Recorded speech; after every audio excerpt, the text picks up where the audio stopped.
The following is a special March Madness presentation of the Sports Backroom with Ty Coulter.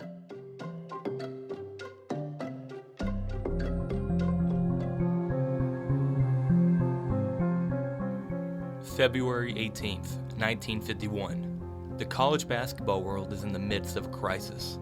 Scandal rocks the basketball world. A point-shaving scandal is slowly engulfing the top ranks of the sport.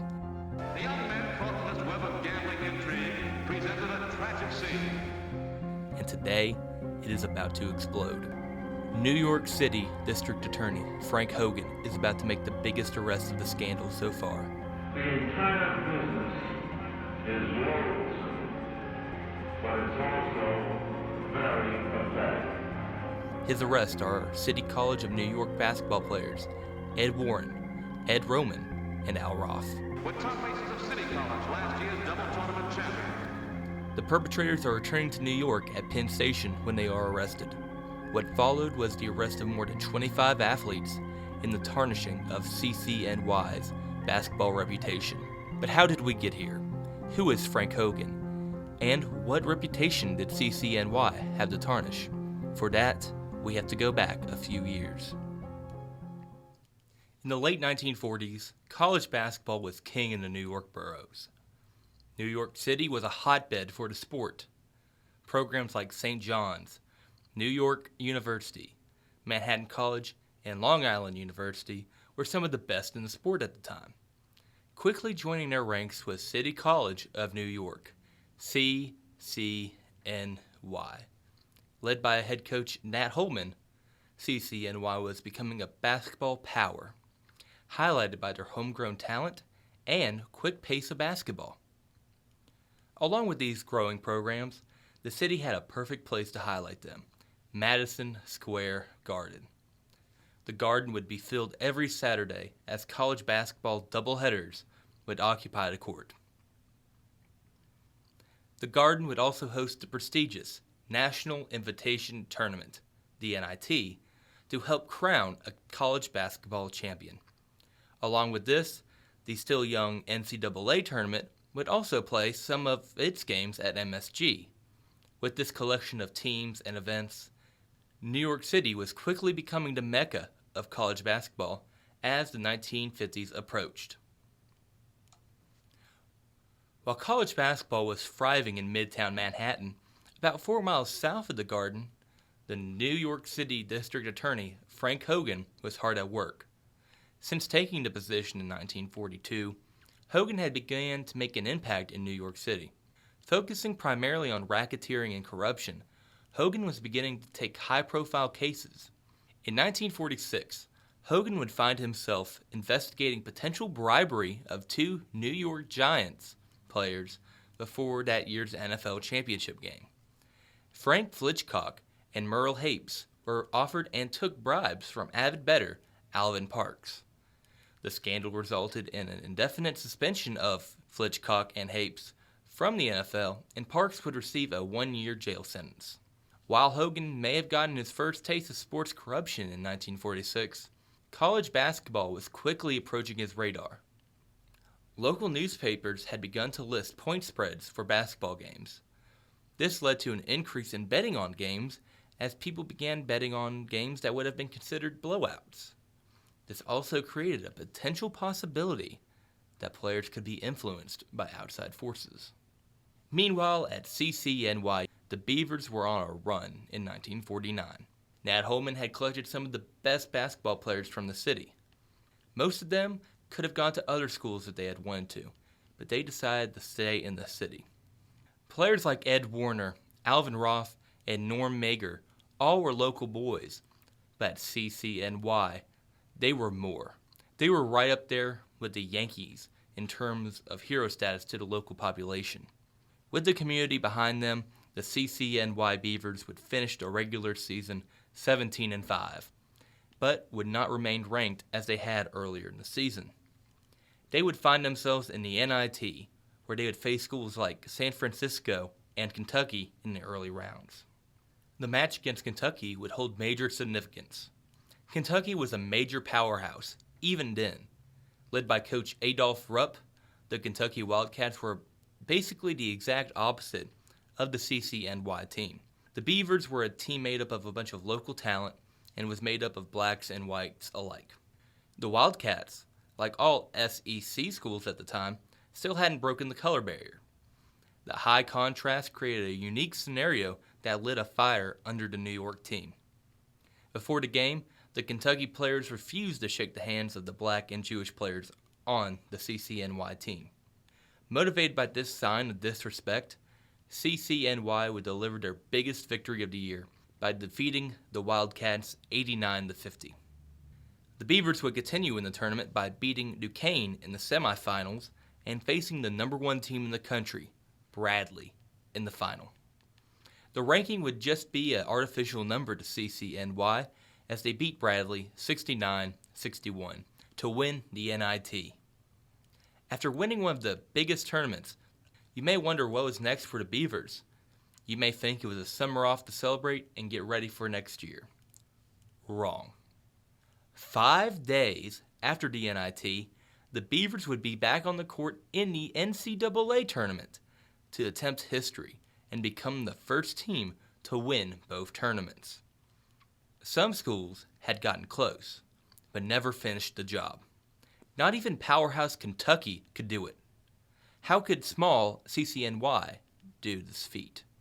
Well, with a near home court advantage at MSG, CCNY would run through the tournament and beat Bradley once again, but this time to win the NCAA tournament and make history as the first and only team to win the crown jewel, the Grand Slam of basketball, win both the NCAA and NIT tournaments.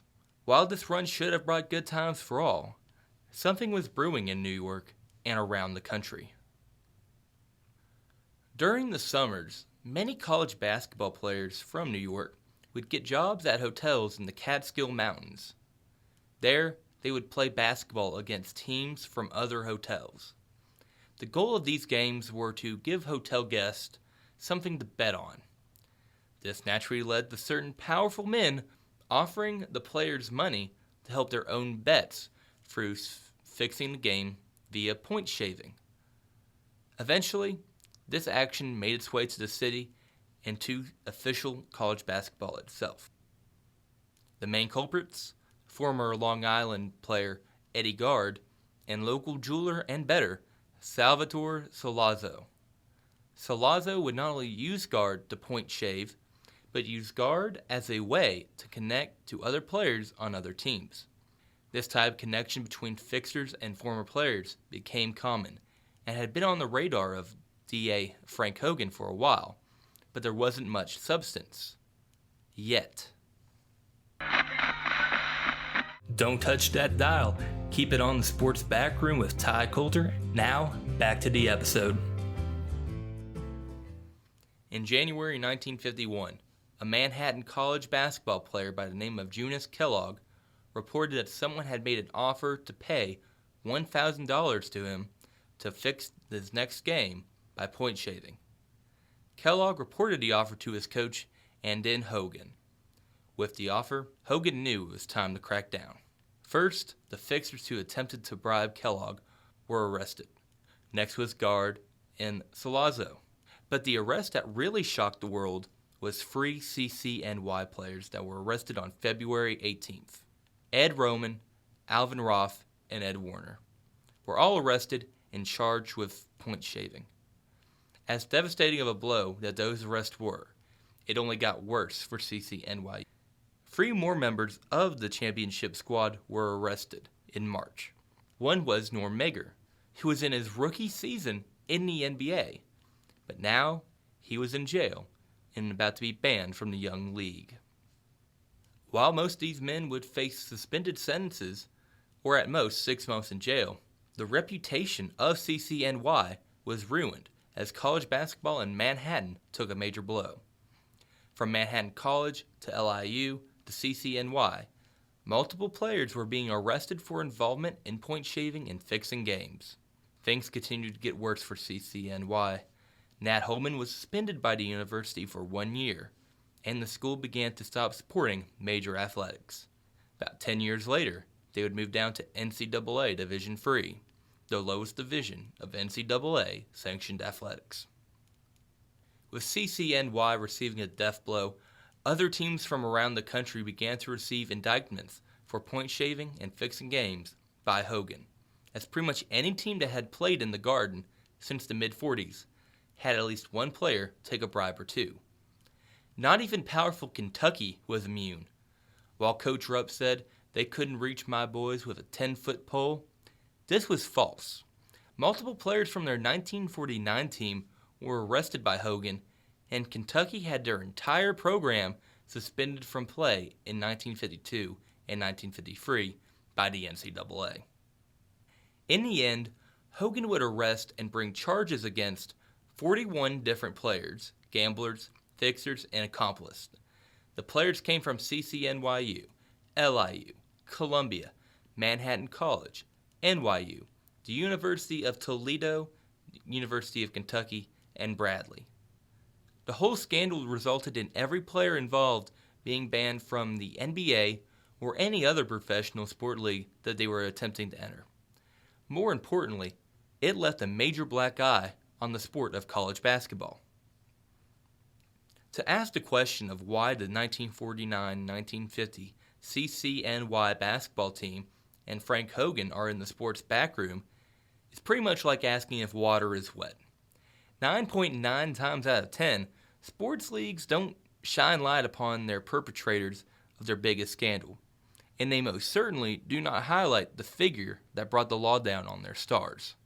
The CCNY team is the only team ever to have won the NIT and NCAA tournament in the same year, a feat that is so foreign to pretty much everyone today because quickly after this, they stopped letting that happen as they were competing tournaments. You couldn't compete in both after that.